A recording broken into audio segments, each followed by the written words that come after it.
So, hello guys, what's up? It's me again, si Mima Alicia nyo, at nagbabalik ulit para sa ating panibagong video.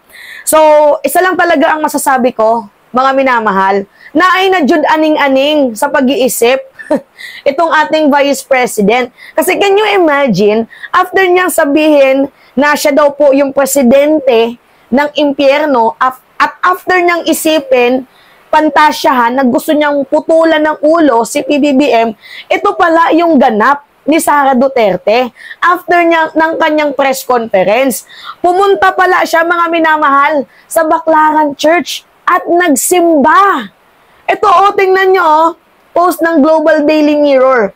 After attending the Mass at Baclaran Church, Vice President Sara Duterte took the opportunity to engage with the local community, joined children on a food trip, and visited several local shops in the area. Imagine nyo, mga minamahal, after niyang pag-isipan na gusto niyang putulan ng ulo, ng lieg, itong si President Marcos, at after niyang isipin na hukayin niya yung patay na nananahimik at itatapon sa West Philippine Sea, at after niyang sabihin na siya yung presidente ng impyerno, mayroong post na makikita tayo na nagsimba si Vice President Sara Duterte, mga minamahal, sa Baclaran Church. So, sino yung Diyos mo doon? Sino yung sinamba mo doon? Diablo? Uy, Baclaran Church, ano na? Napasukan kayo ng demons. Pumasok yung demons dyan sa simbahan ninyo. Ano yung ginagawa ng VP dyan? Diba, naay na jud something, mga minamahal, sa kanya brain cells. Naay na jud aning-aning.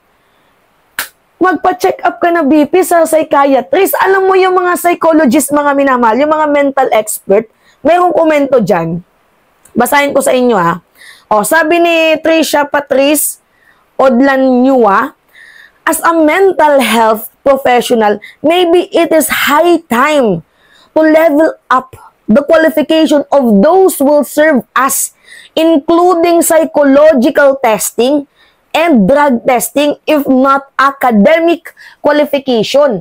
Yung mga tumatakbo kasi dito sa atin, mga minamahal, alam naman natin na ang na able to read and write lang yung qualification.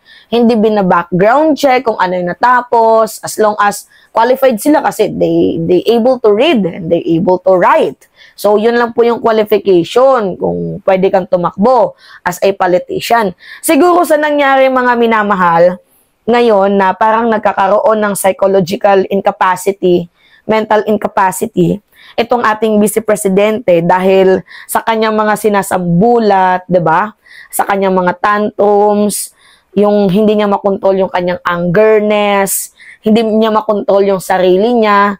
Siguro it is the right time, mga minamahal, na mag-upgrade naman tayo. Kung hindi sa academic qualification, it must be sa mental na lang, sa pag-iisip na lang, kung qualified ba siya.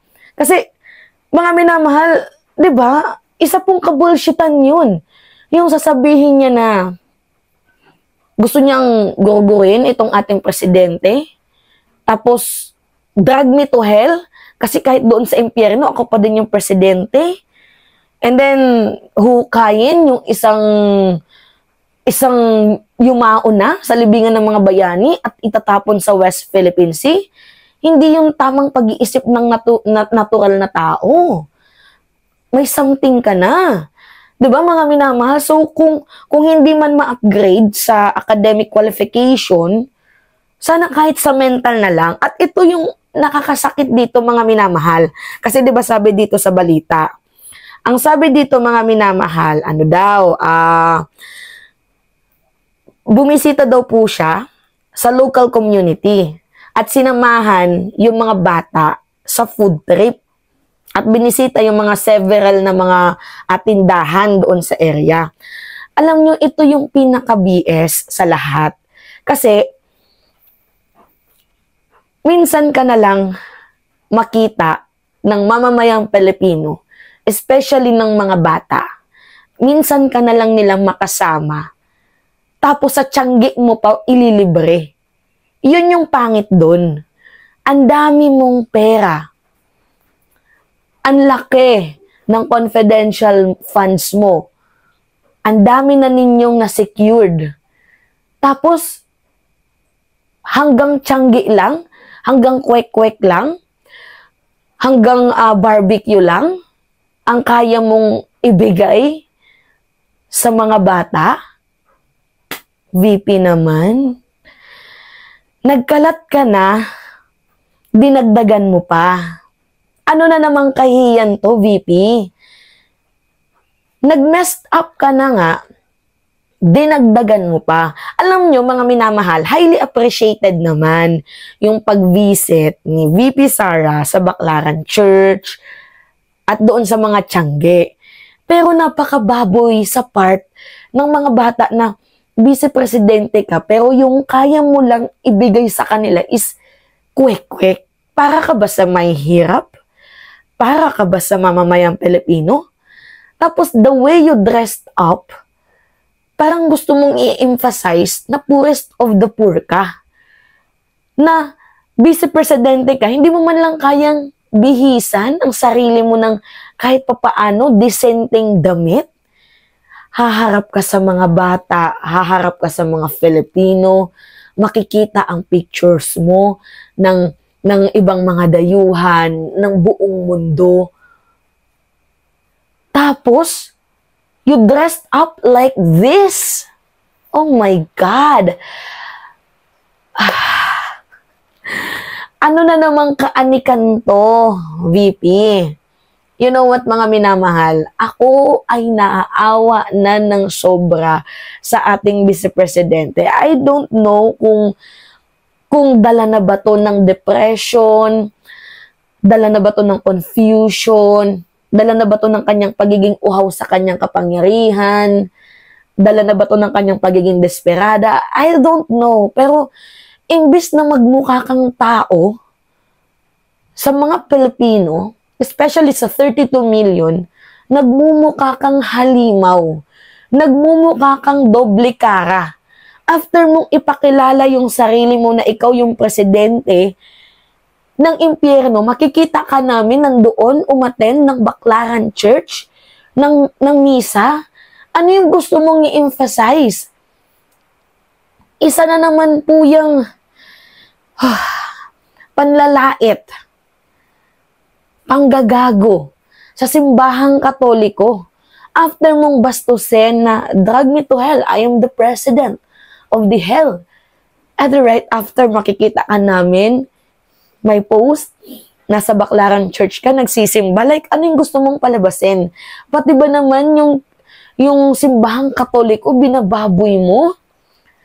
Kung baboy ka, wag mo nang idamay yung simbahan. Kagaya ng pagdamay mo sa isang PMA graduate.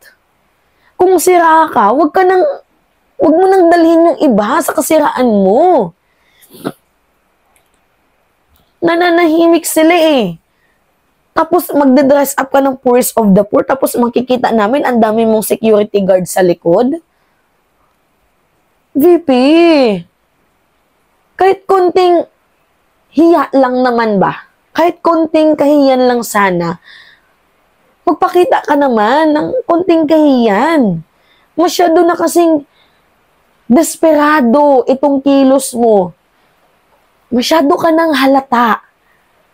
Masyado ka ng bully. Hindi lang bully sa ating presidente, bagkus bully sa mamamayang Pilipino. Nanlibre ka pero kwek-kwek lang. Minsan na nga lang kami makatamasa ng confidential funds mo sa tagpipiso pa na pagkain. Buti pa si Trillanes, nung pumunta kami doon sa office niya, hindi quick-quick yung pinakain sa amin, disenteng pagkain. Tapos, sinasabihan nyo noon si Trililing, di ba? Trililing? Si Trillanes, sinasabihan nyo, Trililing? Eh ngayon, sino yung may tililing? After mong babuyin yung presidente, sabihin mo na gusto mong pugutan ulo. Sabihan mo na bangag, adik. Sabihan ninyo na presidente ka ng impyerno. Sabihan ninyo yung patay, hukayin. Tapos makikita namin, magsisimba ka. Ano yun? Ano yun? I cannot. Mga minamahal. Kayo na yung bahala magkomento. I can't. Ewan ko.